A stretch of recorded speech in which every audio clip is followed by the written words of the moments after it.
اعوذ باللہ من الشیطان الرجیم بسم اللہ الرحمن الرحیم ان اللہ وملائکتہ یصلون علی النبی یا ایہا الذین آمنوا صلوا علیہ وسلموا تسلیما اللہم صلی علی سیدنا و نبینا و شفیعنا و مولانا محمد وعلی آل محمد وبارک وسلم۔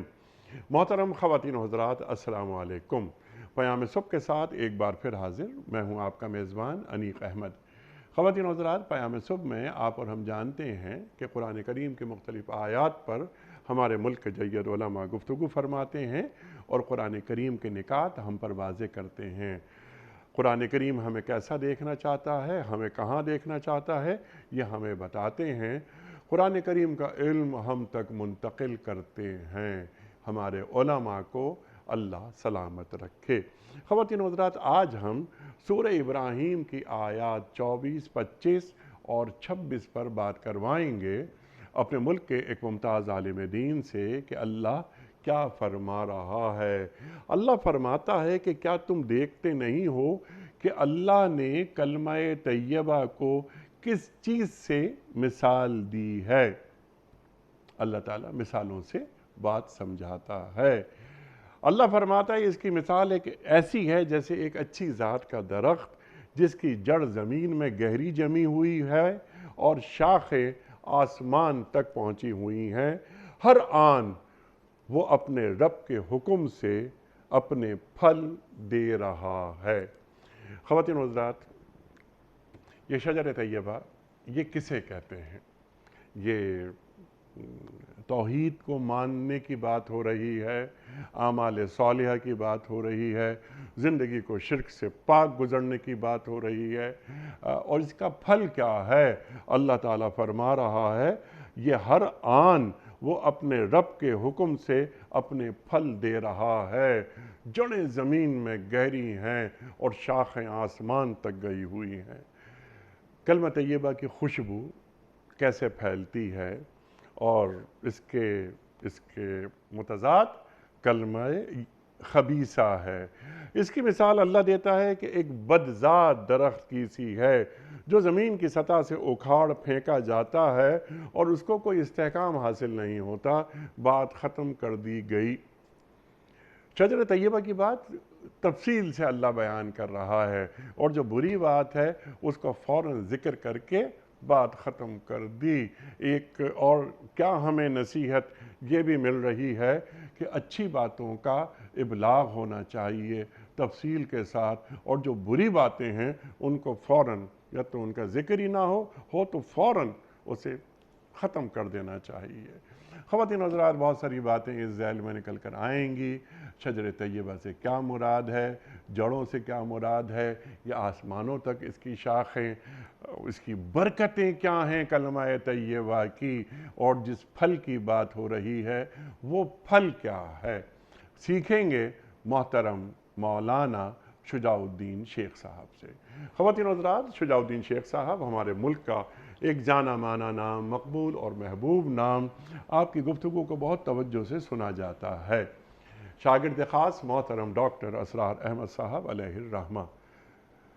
شیخ صاحب کو خوش آمدید کہتے ہوئے پروگرام کا آغاز اللہ تعالیٰ کے بابرکت نام سے، سورہ ابراہیم آیات 24، 25 اور 26۔ اعوذ باللہ من الشیطان الرجیم،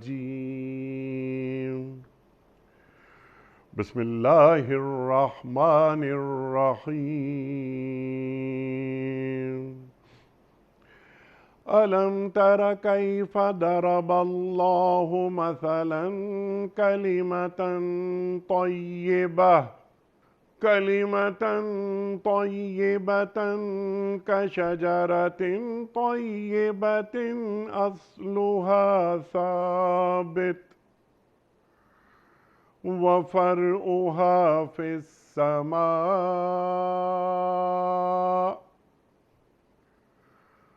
تُؤْتِي أُكُلَهَا كُلَّ حِينٍ بِإِذْنِ رَبِّهَا وَيَضْرِبُ اللَّهُ الْأَمْثَالَ لِلنَّاسِ لَعَلَّهُمْ يَتَذَكَّرُونَ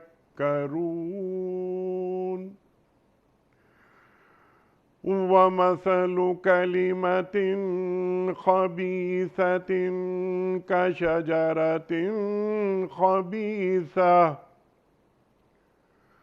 كشجرة خبيثة اجتثت من فوق الأرض ما لها من قرار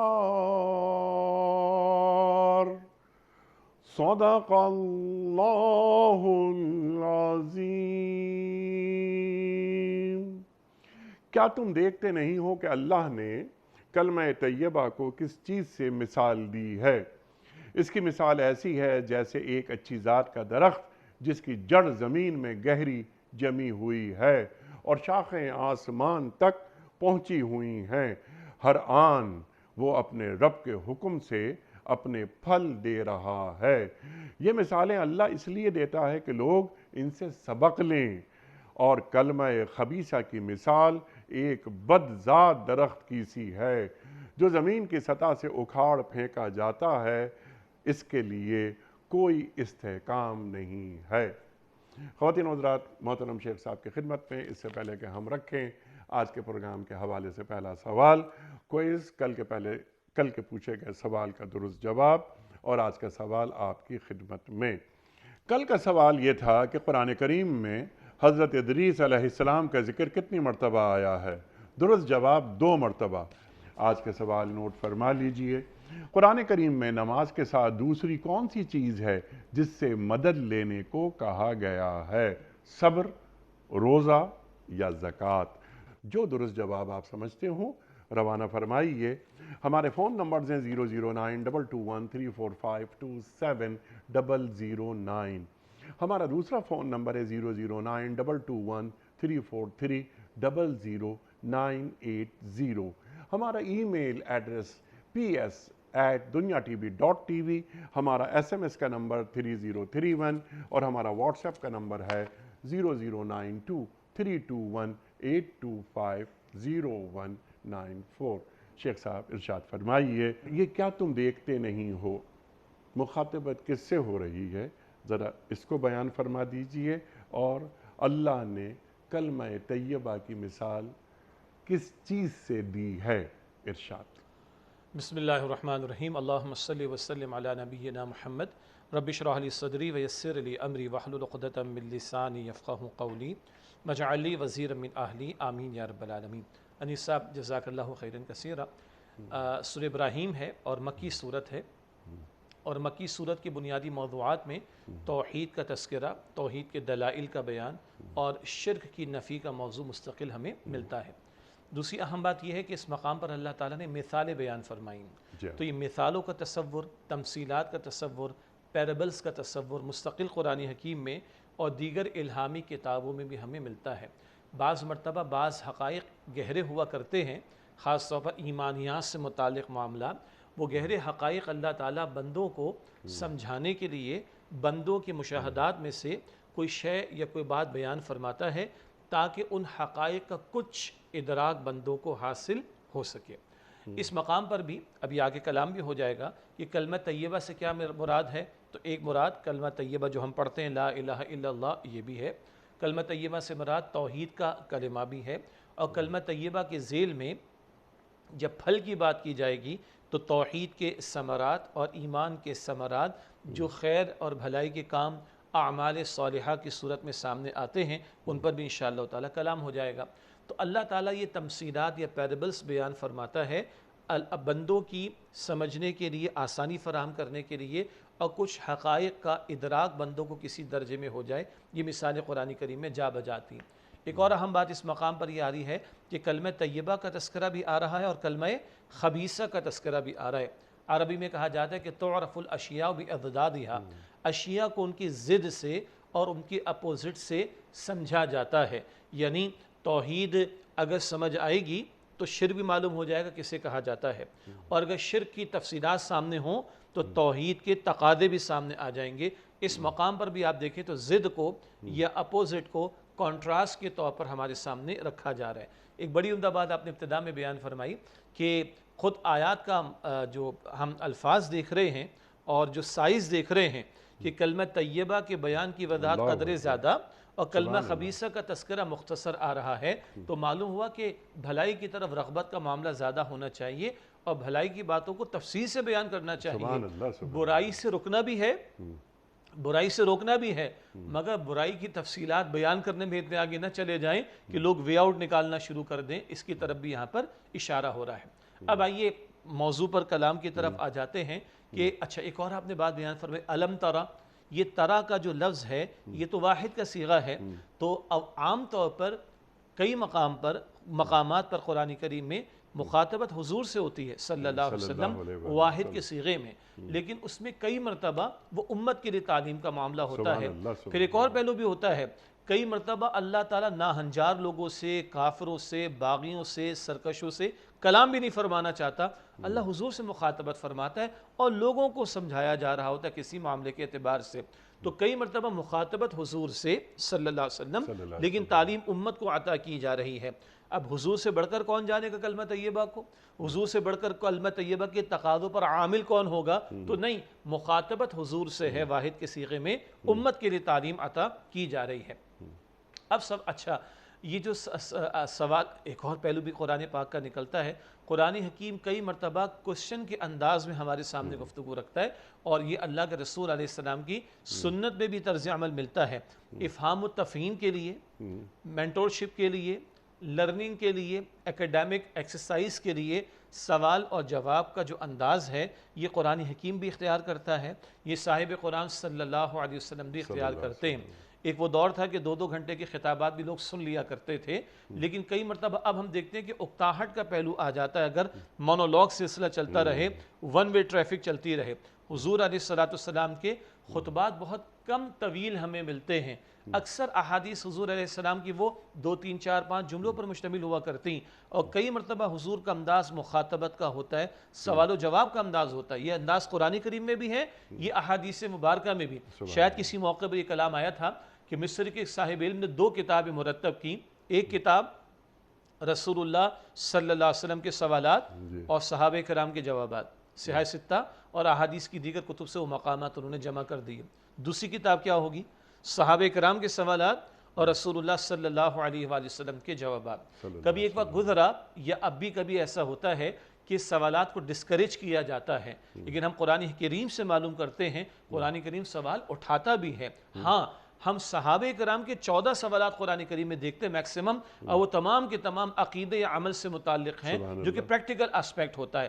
البتہ احادیث مبارکہ میں یہ احادیث بھی ہیں کہ جہاں حضور کے سوالات اور صحابہ کے جوابات ہیں، اور پھر بعض دوسری کتاب جو ان صاحب نے مرتب کی، صحابہ کے سوالات اور حضور علیہ السلام کے جوابات۔ اب اس تمہید کے بعد آتے ہیں کلمہ طیبہ کی طرف۔ جیسے کہ میں نے ذکر کیا کہ کلمہ طیبہ سے پاکیزہ کلمہ مراد لیا گیا۔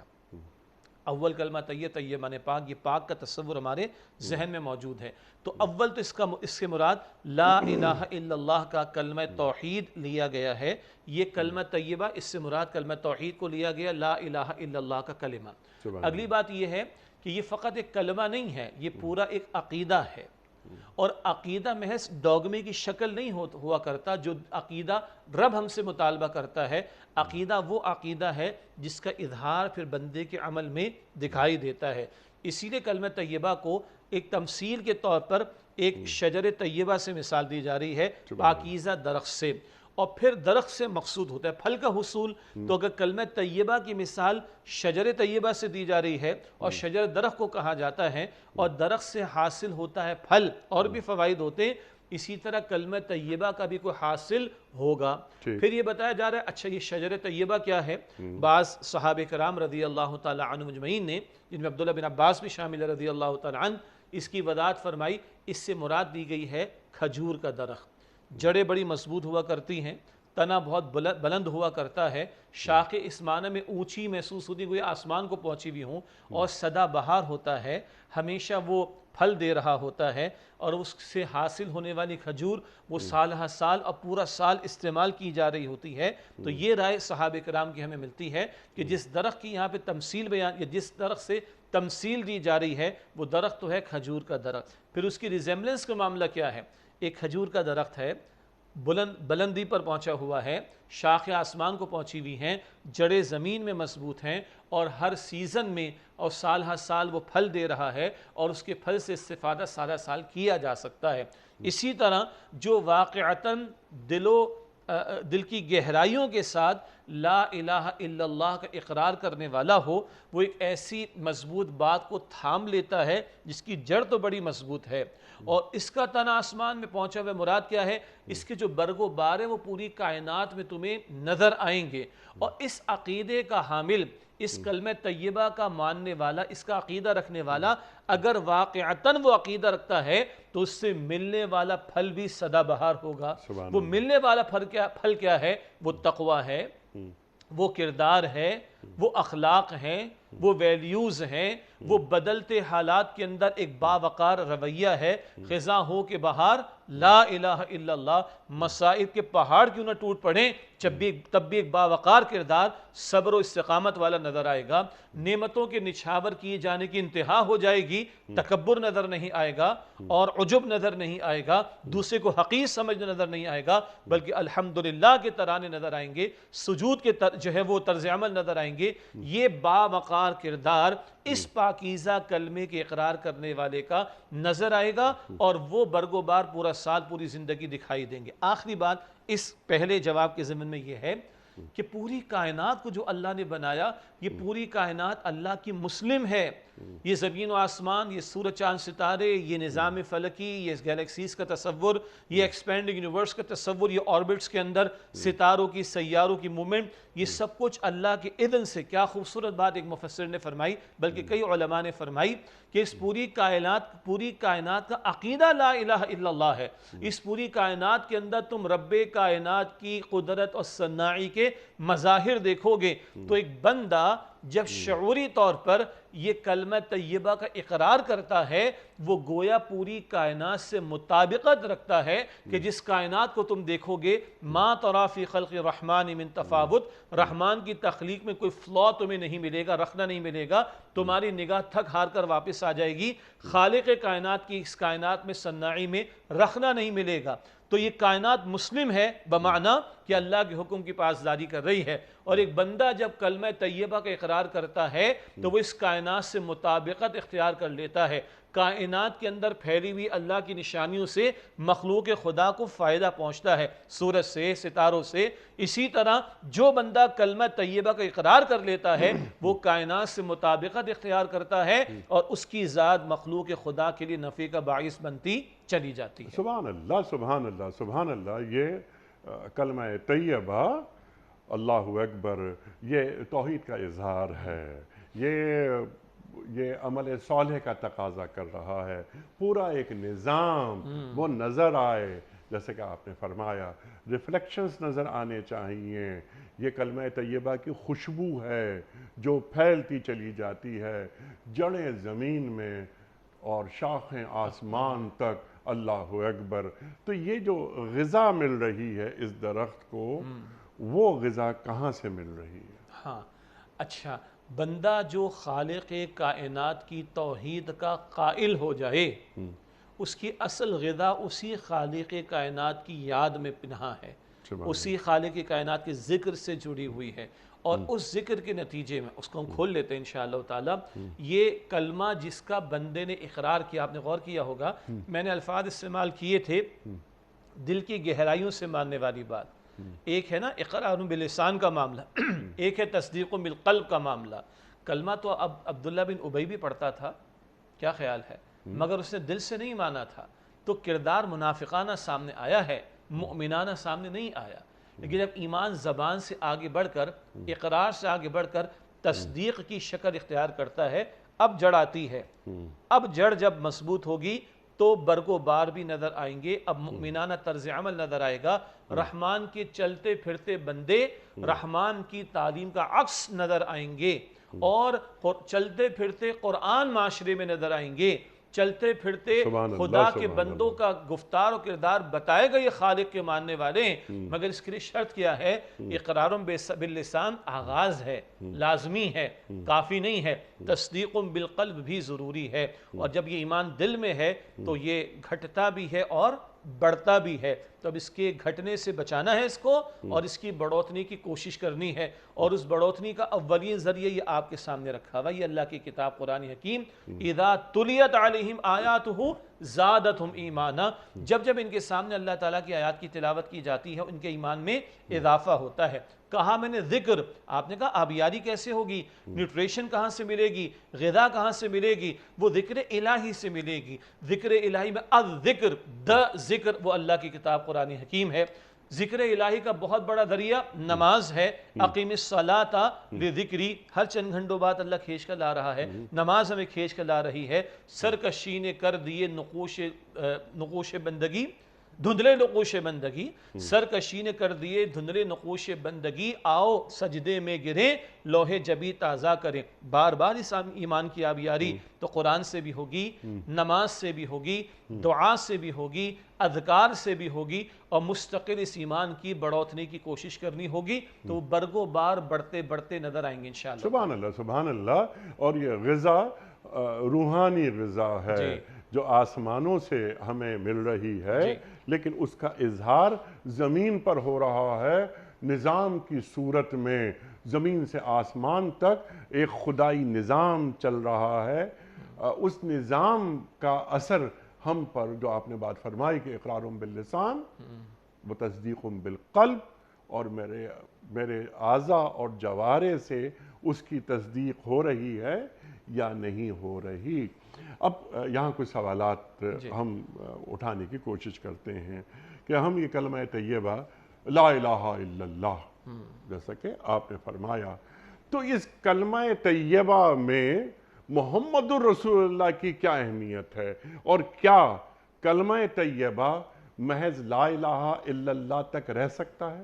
صلی اللہ علیہ وآلہ صلی اللہ وسلم. علیہ وسلم. آپ کی بات بلند ہوتی مگر آپ کی اجازت سے پچھلی گفتگو میں بڑی پیاری بات آپ کی طرف سے یہ بھی آئی، اس کی غذا آسمان سے آ رہی ہے نا. جی. اچھا، اسی زمین، ابھی درخت کی مثال بھی آ گئی، زمین میں ہی درخت اگتا ہے نا، جی. مگر اس کے لیے پانی کی ضرورت ہے، اور وہ پانی اللہ آسمان سے برسا رہا سبحان ہے. اللہ. آسمان سے بارش برسی ہے، اس زمین کو اس کی نیوٹریشن ملی ہے، اس درخت کو اس کی غذا ملی ہے، اب پھل اگنا شروع ہو جائیں گے.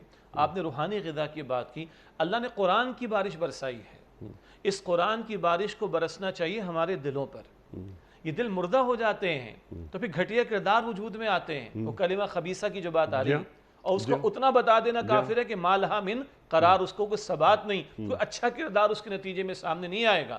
تو اب روحانی غذا کیا ہے؟ وہ ہے قرآن حکیم کی بارش، اور دلوں کو ہلا دینے والا کلام، پہاڑوں کو ہلا دینے والا کلام، دلوں کو زندگی دینے والا کلام یہ قرآن حکیم ہے. یہ روحانی بارش جب دل پر برسے گی، اس دل میں زندگی آئے گی، اس کو اس کی نیوٹریشن ملے گی، تو اب اعمال صالحہ وجود میں آئیں گے. ادھر درخت سے پھل وجود میں آ رہا ہے، ادھر ایمان کی آبیاری کے نتیجے میں اس کو اس کی روحانی غذا ملنے کے نتیجے میں نیک اعمال کی فصل اگتی ہوئی معاشرے میں پھیلتی ہوئی نظر آئے گی. اللہ تعالی ہم اس کی توفیق دے.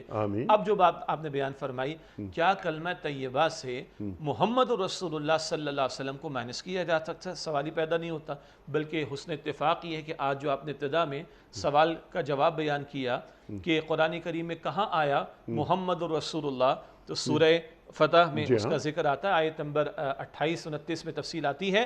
وہ تفصیلی واقعہ تو سورہ فتح کے ذیل میں وہ صلح حدیبیہ کا ہے کہ جب مشرکین نے نام مٹانا چاہا، وہ تفسیر اپنی جگہ. اللہ خود کہتا ہے محمد رسول اللہ، ارے تم نہ مانو تو نہ مانو، اللہ تو خود گواہی دیتا ہے کہ محمد اللہ کے رسول ہیں صلی اللہ علیہ وسلم. البتہ سوال جو آپ کا اہم ہے وہ یہ ہے، کیا محمد رسول اللہ کو مائنس کیا جا سکتا ہے؟ سوال ہی پیدا نہیں ہوتا. اچھا، آپ ہی کی بات کو ذرا آگے اور بڑھاتے ہوئے مجھے اقبال یاد آ رہے ہیں. اقبال نے بڑی عجیب بات کہی. سبحان اللہ سبحان اللہ۔ اچھا، اللہ کو کسی نہ کسی انداز میں تو دنیا مان ہی لیتی ہے۔ اقبال یہ فرماتے ہیں کہ یہ کلمہ طیبہ، اس میں مجھے مصرع ثانی کی فکر زیادہ ہے، جی، تاکہ یہ شجر طیبہ کی برکتیں بھی ملیں اور پھیلیں، جی، اور دنیا یعنی محسن انسانیت کون؟ سرکار دو عالم صلی اللہ علیہ وآلہ وسلم۔ تو اللہ تعالیٰ کی جو برکتیں ہیں، آسمانی برکتیں، وہ سرکار دو عالم صلی اللہ علیہ وآلہ وسلم کے ذریعے جی، دنیا تک پھیلیں گی، دنیا استفادہ کرے گی۔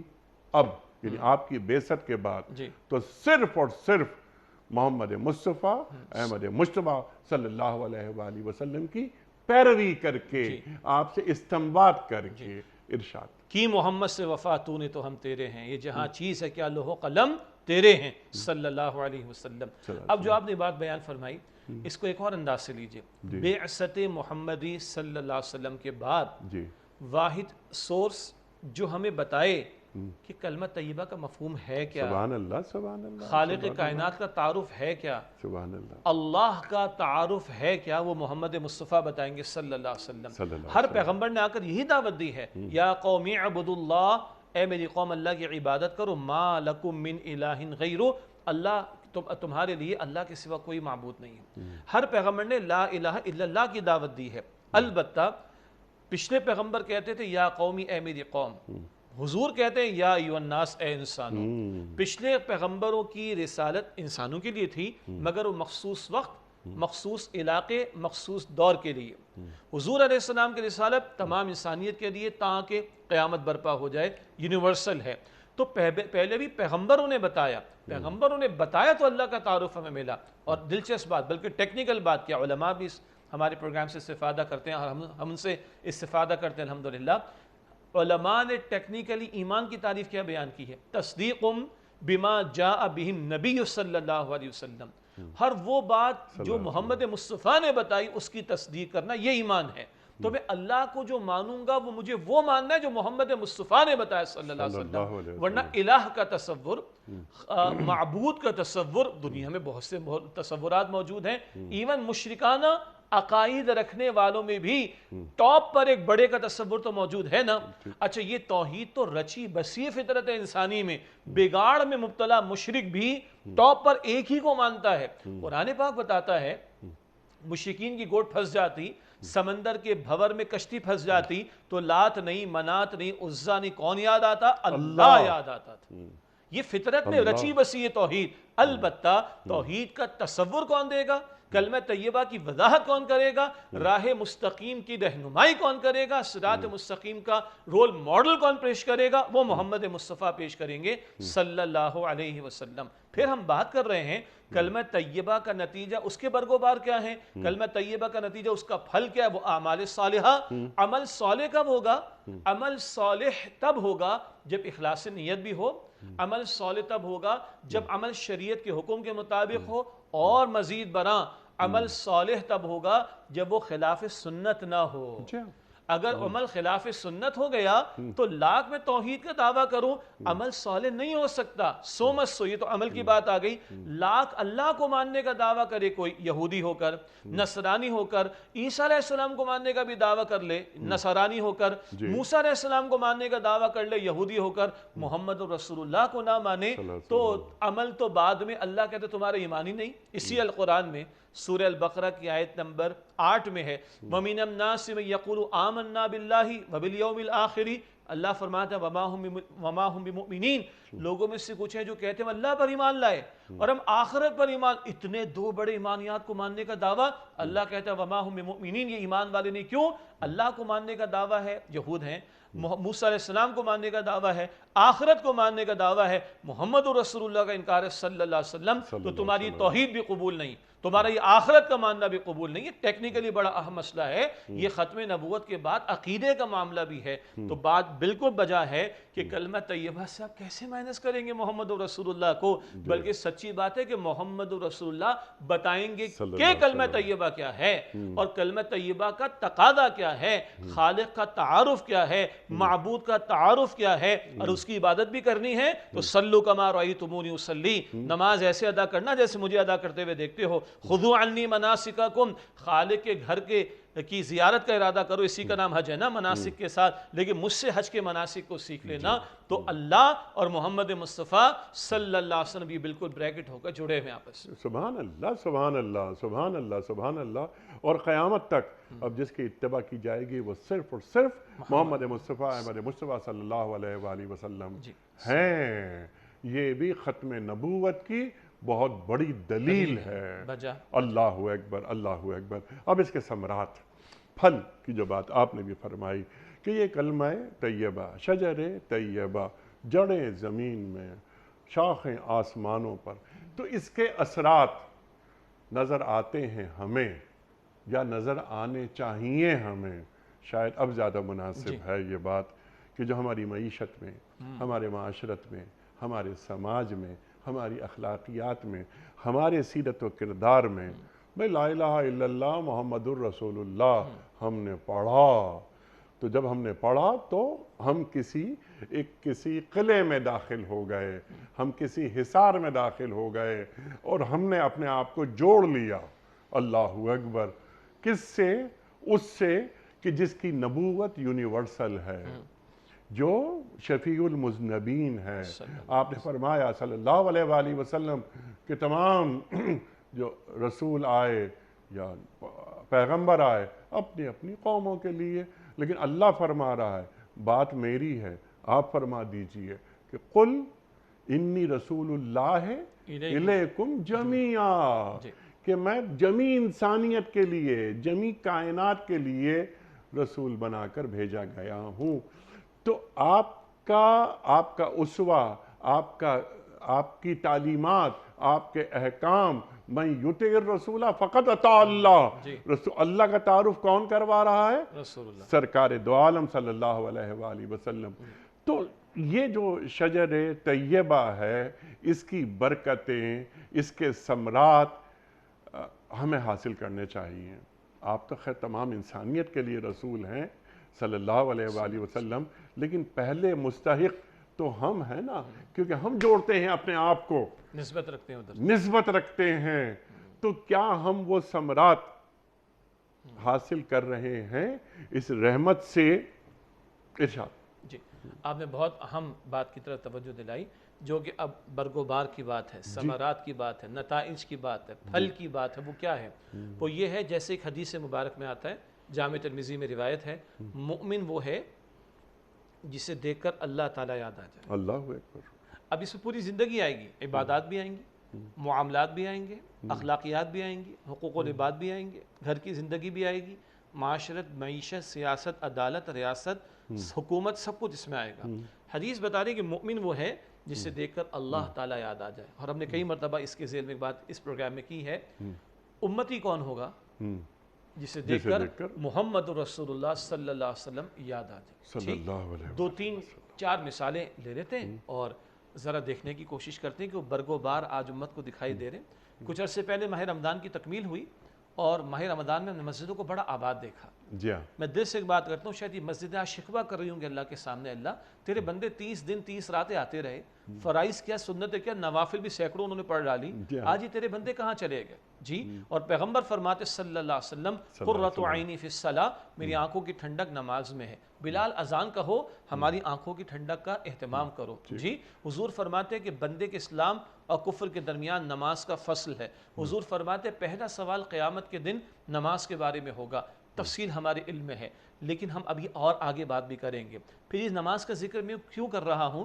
نماز تو ایک اجتماعی عمل دیتی ہے نا، ایک ہی صف میں کھڑے ہو گئے، محمود و ایاز، نہ کوئی بندہ رہا نہ کوئی بندہ نواز والی بات، یہاں مساوات بھی آتی ہے، یہاں اتحاد بھی آتا ہے، یہاں تعصبات پر تیشے چلانے کی بات آتی ہے، یہاں ایک امام کے پیچھے ڈسپلن میں کھڑے ہونے کی بات آتی ہے، شولڈر ٹو شولڈر کھڑے ہونے کی بات آتی ہے، اور جب اجتماعی طور پر نماز کا اہتمام ہوگا، باجماعت نماز کا اہتمام ہوگا، تو کسی کا چہرہ بھی انیف صاحب بتا رہا ہوگا پریشان ہے، کسی کا چہرہ بتا رہا ہوگا بھوکا ہے، تو پھر میرے ہاتھ جیب کی طرف بھی جائیں گے، اور قرآن اقیم الصلاۃ کے آگے وآتوا الزکاۃ بھی کہتا ہے، یہاں سے لے کر چلیں، پھر یہ نماز حضور قرآن کہتا ہے ان الصلاۃ تنہی عن الفحشاء والمنکر، یہ بے حیائی اور برائی کی باتوں سے روکتی ہے۔ ادھر مصلی پر کس کو بڑا مانا میں نے؟ اللہ کو، کیا کہا؟ اللہ اکبر، اشہد ان لا الہ الا اللہ واشہد ان محمدا عبدہ ورسولہ، کلمہ پڑھ کے جا رہا ہوں نا، تو کلمہ پڑھنے کے بعد بھی تو مسلمان بننا ہے، نماز ادا کرنے کے بعد بھی تو مسلمان بننا ہے، تو یہ بندہ نمازی ہے، یہ نماز ادا کر کے دکان پر آ کر بیٹھا ہے، نماز ادا کر کے بیوی کے ساتھ آ کے بیٹھا ہے، نماز ادا کر کے ماں باپ کے سامنے آ کر بیٹھا ہے، نماز ادا کر کے کسٹمر کے ساتھ ڈیل کرنے بیٹھا ہے، تو ادھر بھی وہ اللہ کا بندہ بن رہا ہے؟ اگر ہاں تو الحمدللہ، اور اگر نہ تو شاید ادھر ہے کلمہ، ادھر نہیں اترا۔ اسی طرح معاملات میں آ جائیں، اللہ کے پیغمبر فرماتے صلی اللہ علیہ وسلم لا ایمان لمن لا امانت لہ ولا دین لمن لا عہد لہ، اس کا کوئی ایمان نہیں جس میں امانت داری کی صفت نہ ہو، اور اس کا کوئی دین نہیں جس میں وعدے کو پورا کرنے کی صفت نہ ہو۔ ہم نے کئی مرتبہ یہ پروگرامز کیے ہمارے اور علماء نے، امانت کہاں تک جاتی ہے؟ روپے پیسے سے لے کر منصب تک جاتی، اور منصب چاہے وہ گورنمنٹ کا ہو یا سیمی گورنمنٹ کا ہو، پرائیویٹ ادارے کے اندر ہو، کوئی جج کی کرسی پر بیٹھا ہو، کوئی صدر کی کرسی پر بیٹھا ہو، وزیر اعظم کی کرسی پر بیٹھا ہو، آرمی چیف کی کرسی پر بیٹھا ہو، یا کسی اور منصب پر بیٹھا ہو، یہ سب امانت ہے بھائی ہمارے پاس۔ اور اعدلوا، جی اعدلوا، اللہ اکبر، عدل کرنا، صرف ایک بات، وہ اقرب للتقوی، یہ تقوی کے زیادہ قریب۔ تو امانت کو پوری زندگی پر لے جائیے۔ وعدہ اپنے آپ سے بھی ہم کرتے ہیں، یا اللہ آئندہ یہ حرکت نہیں کروں گا، وعدہ بندوں سے ہوتا ہے، ریٹن ڈاکیومنٹس، ریٹن ایگریمنٹ سے وعدے، اور ہم کیا کہتے ہیں؟ وعدے کیا وفا ہو جائے، قرض ہی کیا جو ادا ہو، ہم یہ کہتے ہیں، اور اللہ کہتا ہے ان العہد کان مسئولا، بے شک وعدے کے بارے میں سوال ہوگا۔ اب وعدے کہاں کہاں ہم نے نہیں کر رہا کہ انفرادی سطح پر بھی، کمپنیز کی سطح پر بھی، گورنمنٹ کی سطح پر بھی، اداروں کی سطح پر بھی، گنتے چلے جائیے۔ اگر اللہ پر ایمان ہوگا تو امانت داری کا وصف ہوگا، کلمہ اگر دل میں اترا ہوگا تو وعدے کو بندہ پورا کر رہا ہوگا، پھر یہ نہیں کہے گا کہ یہ الہامی تعلیم تھوڑی، معاذ اللہ، کوئی یہ وہی تھوڑی ہے، معاذ اللہ، وہ وعدے کیا جو وفا ہو جائے، وہ قرض ہی کیا جو ادا ہو جائے، پھر یہ جملے زبان پر نہیں آتے۔ اگر آج یہ جملے زبان پر آ رہے، اس کا مطلب ہے ہم نے دین کو کھلواڑ بنا کے رکھا ہوا ہے، اس کا مطلب شاید ہی کہ زبان کی نوک پر تو ایمان موجود ہے، کلمے کا دعویٰ موجود ہے، شاید وہ دل میں نہیں اترا۔ بات تلخ ہے مگر بات سچی یہی ہے کہ بھائی یہ آپ کا میرا چلنا پھرنا، یہ شب و روز کے معمولات بتائیں گے۔ اللہ کوئی پارٹ ٹائم میرا معبود نہیں ہے، اللہ فل ٹائم میرا معبود ہے، اور وہ کہتا ہے ادخلوا فی السلم کافہ۔ سبحان اللہ، سبحان اللہ، یہی وجہ ہے کہ کلمہ طیبہ کی خوشبو تو ہم محسوس کرتے ہیں، برکتیں حاصل نہیں ہو رہی، جی اس کے ثمرات سامنے نہیں آ رہے، اس کے ثمرات سامنے نہیں آ رہے، وہی جو برکتیں ہیں، واللہ کی رحمتیں ہیں، وَلَن تَجِدَ لِسُنَّتِ اللَّهِ تَبْدِيلًا، اللہ کی سنت تبدیل نہیں ہوتی، ایک نظام ہے، وہ ایک مدبر ہے، اسے نظام چلانا ہوتا ہے، لیکن اگر جس طرح آپ نے بات فرمائی، میں تنہا انفرادی حیثیت میں کلمہ طیبہ سے جڑا ہوا نہیں ہوں، تو کیسی یہ شجر طیبہ کی برکتیں؟ اگر میں اپنی معاشرت کو کفر کی بنیاد پہ لے کر چل رہا ہوں، کیسی شجر طیبہ کی برکتیں؟ اگر میں ریاست کو کفر کی بنیاد پہ لے کے چل رہا ہوں، وہ شجر خبیثہ، اللہ فرما رہا ہے استحکام نہیں ہے، کفر اور شرک کی عمر کم ہوتی ہے، لیکن برکتیں کیسے آئیں گی میرے پاس؟ وہ فرد ہو، معاشرہ ہو، ریاست ہو یا امت ہو، یہ کائنات ہو، تو برکتوں کے حصول کے لیے کلمہ طیبہ کے تقاضے پورے نہیں ہو رہے۔ اللہ اکبر، اللہ اکبر۔ قرآن اور صاحب قرآن دونوں ہمارے پاس موجود ہیں، اسوہ رسول کریم صلی اللہ علیہ وآلہ وسلم۔ اب یہاں کیونکہ وقت ختم ہو رہا ہے پروگرام کا، شجر خبیثہ پہ بھی تھوڑی سی بات، کیونکہ اللہ تعالیٰ نے بھی تھوڑی سی بات کی ہے، بڑی بات جو کی لمبی بات، وہ شجر طیبہ کے بارے میں اللہ فرما رہا ہے۔ کیا اصول ہے؟ خیر کی بات، بھلائی کی بات زیادہ ہو، برائی کی بات کم ہو، چھوٹی سی بات ہو. تو یہ شجر خبیثہ، ذرا یہ ہمیں سمجھا دیجئے کہ شجر خبیثہ کسے کہتے ہیں؟ آپ کی بات بلند ہوتی ہے، جیسے یہ اصول سامنے آیا، بھلائی کی خیر کی بات زیادہ ہو اور برائی کی مذمت بھی کرنی ہو تو ذکر کم ہو. میں سمجھتا ہوں کہ ایک داعی دین کو بھی لوگوں سے ڈیل کرنے کے دوران کیا میں بات ہے، سبحان ان کی اللہ، خوبیوں پر توجہ رکھنی سبحان اللہ، چاہیے سبحان اللہ. اور ان کی خطائیں ہیں، کمزوری ہیں، ان پر پردہ رکھنا چاہیے. کہیں ہو بھی ضرورت تو حضور کا معمول کیا تھا؟ لوگوں کو کیا ہو گیا؟ ارے بیویوں کے ساتھ سختی کر رہے ہیں. اچھا عورتوں کو کیا ہو گیا؟ مردوں نے بھی شکایت کی کہ وہ شوہر کی فرما برداری میں کمی کا معاملہ جینرک یا پھر انفرادی طور پر ہو، وہ بھی نصح و خیر خواہی کے جذبے کے ساتھ. تو ایک داعی کو بھی خیر کی طرف متوجہ رہنا چاہیے، اس معنی میں کہ لوگوں کی خوبیوں کو وہ ہائی لائٹ کرے تاکہ دل جوئی کر کے ان کو خیر کی طرف بلا سکے اور ان کے عیوب پر پردہ ڈالنے کی کوشش کرے.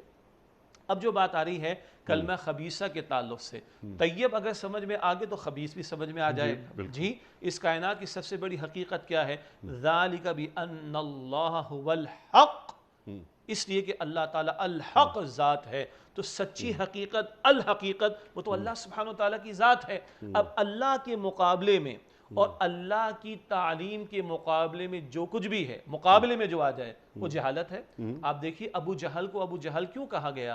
اس کا نام تو تھا عمر بن ہشام اور اس کی کنیت تھی ابو الحکم، a person of wisdom، اور دار الندوہ قریش کی پارلیمنٹ اس کا چیف تھا یہ. لیکن جب وحی کے انکار پر کھڑا ہوا تو ابو جہل قرار پایا. تو جہالت انیس صاحب یہ نہیں ہے کہ کتابوں کی، لائبریریز کی، انٹلیکچوئلز کی کمی ہو، نہ. انٹلیکچوئل تو ابو جہل بھی تھا اپنے معاشرے کے اندر. جہالت یہ ہے کہ وحی کے مقابلے میں کھڑا ہونا. تو یہاں خبیث کیا ہے؟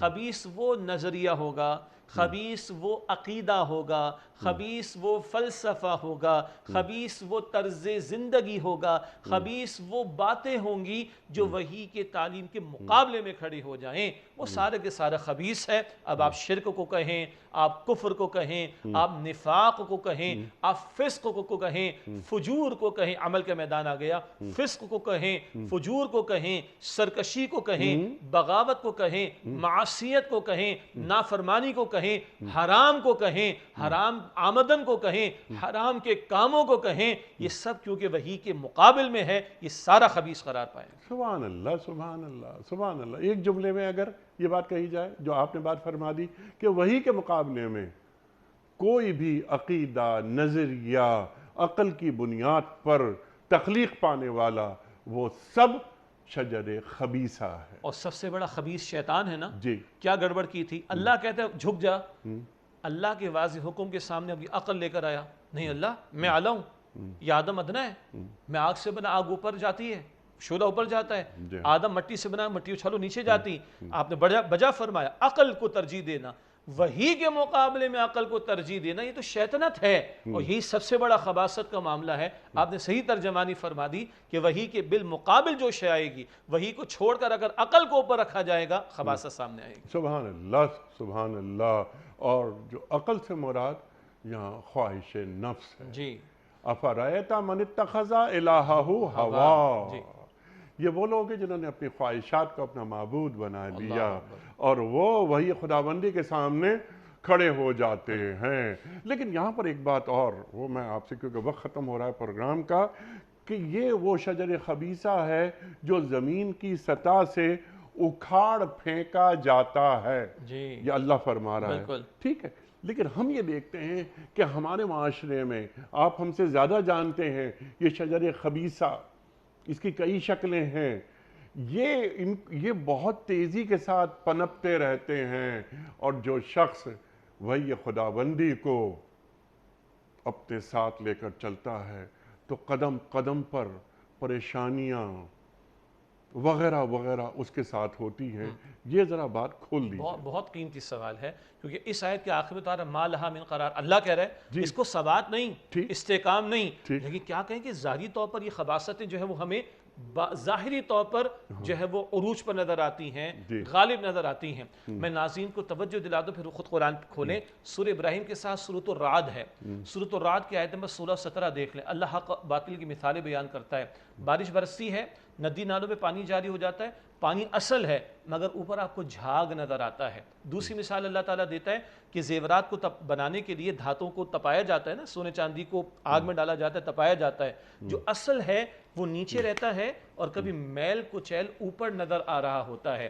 پانی کے اوپر جھاگ اور دھات کے اوپر میل کچیل بظاہر نظر آ رہا ہے، اصل نیچے ہے، جھاگ اڑ جاتا ہے، میل کچیل اڑ جاتا ہے۔ یثبت اللہ الذین ویثبت اللہ تعالیٰ اس کو ثبات دیتا ہے ما ینفع الناس، جو لوگوں کو نفع دینے والی شے ہو۔ تو حق و باطل کے معرکے کے دوران میں کئی مرتبہ باطل، جھوٹ، شرک، کفر، فسق، فجور یہ تمہیں جھاگ اور میل کچیل کی طرح نظر آئے گا۔ حق والے حق پر ہونے کا ثبوت پیش کر دیں تو ثبات حق کو ہوگا، جھاگ اڑ جائے گا، میل اڑ جائے گا۔ سبحان اللہ سبحان اللہ۔ ربنا افرغ علینا صبرا وثبت اقدامنا، تو ثابت قدمی کے ساتھ اپنے عقیدے کو سامنے رکھتے ہوئے اللہ سے جڑاؤ، بس اللہ کی طرف رخ کر کے آدمی ثابت قدمی کے ساتھ چلتا رہے۔ اور یہ آیات ہمیں یقین دیتی ہیں، ہمیں طاقت دیتی ہیں کہ کفر اور شرک کی عمر بہت کم ہوتی ہے۔ اور آپ نے مشکل کی بات کہی تھی نا، فَإِنَّ مَعَ الْعُسْرِ يُسْرًا، مشکل کے ساتھ آسانی بھی ہے پھر انشاءاللہ۔ سبحان اللہ سبحان اللہ۔ شیخ صاحب آپ کا بڑا ممنون، بڑا شکر گزار، آپ تشریف لائے۔ خواتین حضرات، یہ سورہ ابراہیم آیات 24، 25 اور 26 بڑی اہم آیات، اور یہ شجر طیبہ اور شجر خبیثہ بالکل واضح کر کے ایک ایک نقطے کو ہمارے سامنے شیخ صاحب نے عطا فرمایا۔ اللہ تعالی ہمارے علماء کو سلامت رکھے، تشریف لاتے ہیں، قرآن کریم سے ہمیں قریب کر دیتے ہیں۔ اللہ ایک مرد مومن کو کیسا دیکھنا چاہتا ہے، قرآن کریم کی یہ آیات ہمیں تعلیم کرتی ہیں، ہمیں ہدایت اور روشنی دے دیتی ہیں۔ وقت مکمل ہوا ہمارے آج کے پروگرام کا، پھر کسی اور پروگرام میں انشاءاللہ شیخ صاحب سے سیکھیں گے۔ کوئز، کل کا سوال ہمارا یہ تھا کہ قرآن کریم میں حضرت ادریس علیہ السلام کا ذکر کتنی مرتبہ آیا ہے؟ درست جواب 2 مرتبہ۔ آج کا سوال نوٹ فرما لیجئے۔ قرآن کریم میں نماز کے ساتھ دوسری کون سی چیز ہے جس سے مدد لینے کو کہا گیا ہے؟ صبر، روزہ یا زکوٰۃ؟ جو درست جواب آپ سمجھتے ہوں روانہ فرمائیے۔ ہمارے فون نمبرز ہیں 0092213452709۔ ہمارا دوسرا فون نمبر ہے 0092234300980۔ ہمارا ای میل ایڈریس ps@dunyatv.tv۔ ہمارا SMS کا نمبر 3031، اور ہمارا واٹس ایپ کا نمبر ہے 009232182500194۔ وقت ہے قرآن اندازی کا۔ حضرت نے ایک پرچی نکال لی اور آج کے ونر ہیں فہیم الدین صاحب ہیں کراچی سے۔ فہیم الدین صاحب کراچی سے۔